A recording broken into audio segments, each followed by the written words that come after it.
కార్యవర్గ విస్తృతస్థాయి సమావేశానికి విచ్చేసిన మన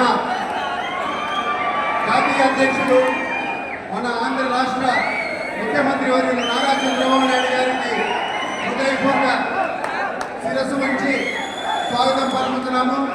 ఈరోజు ధర్మవరం నియోజకవర్గం ఏ విధంగా అభివృద్ధి చెందుతుందో ఇక్కడ ప్రతి ఒక్క తెలుగుదేశం పార్టీ కార్యకర్త నాయకులు కుటుంబ అభిమానులందరికీ తెలిసిన విషయమే.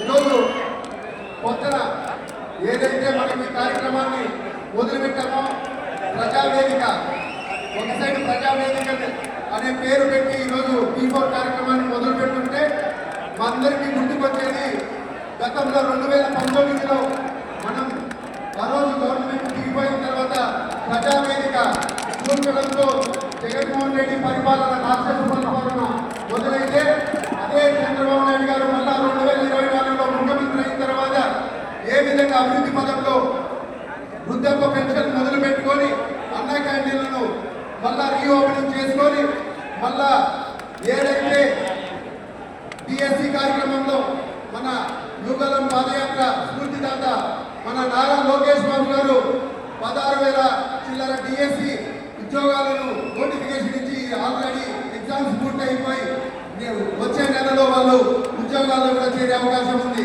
కాబట్టి మనమందరం ఆలోచన చేయాల్సింది ఏంటంటే మనము ఒక సైడు 2019-24 మధ్య ఒక రాక్షస పాలన సాగింది.